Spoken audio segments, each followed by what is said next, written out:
a lot of things.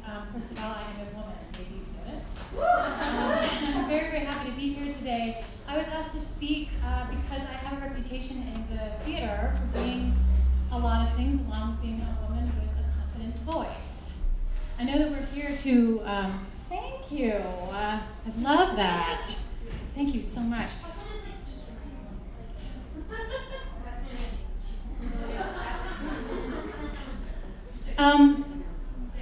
Thank you. That's better. You're into that? Okay. I know we're here tonight to trade war stories. I got a couple.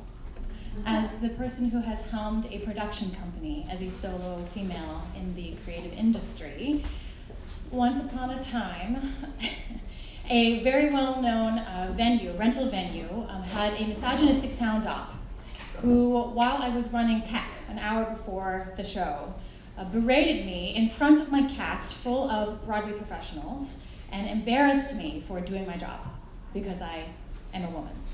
It wasn't cute. At one time, I applied for a grant to move my show that was based around the Yes All Women Twitter movement into the collegiate campuses so that other women would hear that they were not alone. And as we were practicing using our voices to speak the truths against nasty shit happening, I applied for this grant. I was rejected because my little company looked too fancy and too put together to really be run by one little girl. Said, thank you very much. It's really just Dana Aber with a logo, but okay. And once upon a time, I produced a fundraising gala. I wanted to give back a little bit. So I put this show on and I was so proud of it. And unfortunately, the guys who run that company really just took exception with the logo that I had built and designed. So much so that they redid it for me.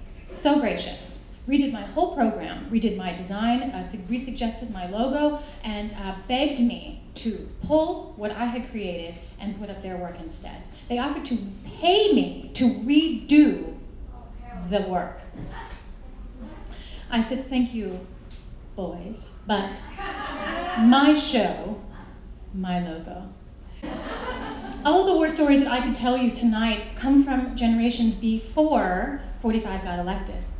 Unfortunately, my station in society as a single, independent woman with a confident voice is pretty much the same as it was when I was in high school. That's too bad, but it is true. So yes, did him getting elected really rattle me? It sure did. But it did not change my focus and my strategy for my work as we move forward in this culture that radically needs strong, confident, solo female voices. Thank you. There was a New York Times article that came out recently that got me so excited. Maybe you guys read it, because some of us are theater enthusiasts.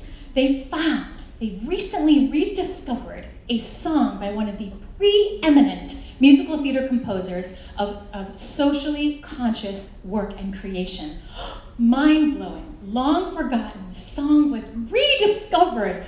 I thought, oh my gosh, he's one of my favorites. I can't believe I get to hear this song from 100 years ago about socialism and Germany. And wait a minute, what is this sentence? And this sentence said, the song previously had existed only in Lotte Lenya's memory and had been written off as chimerical. Okay, I know what chimerical means from another master's work of the musical theater. Chimerical, C-H-I-M-E-R-I-C-A-L. Wildly imaginative, highly unlikely, magical, made up, fake. Okay, let's just get this straight. Lotte Lenya was the preferred performer of Kurt Weill's work. She was his confidant, his muse, his long-term life partner. And she has a picture of herself as the character singing the song in question. No, chimerical, gone, erased from the memories. Considered farcical, fanciful, not real. I was real mad. How can I, as muse and collaborator, as the preferred performer of many people's work in this city, how can I make my work count, be made valid by history and not erased, deemed chimerical? Gosh, you guys, I really only know one way how, and that's just to keep on keeping on.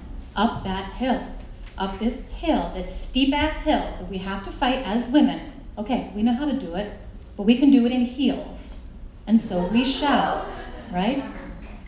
I'll take that applause, that's very nice of you. My production company has been dormant for a little bit, but I have not been. And I stand here, I shall remain Dana Aber, muse and collaborator, the glamour girl next door, confidant to artists in development, trusted voice at the table. You know, they always say, who's in the room? Who is at the table? I'm at the table. People trust me to be there. I am defiantly feminist. I am definitively female. I am the preferred performer for many people's work in creation, and I am the mouthpiece for those who have not found their voice, those who are not allowed to speak, and those who are not able to find the words. That is my pleasure, and that is my purpose, regardless of who is in power today. I am still aiming up that hill. And we all have to. And we have to do it together. As we all aim up this hill together, I will have your back. And when you fall off your heels, I will pick you up.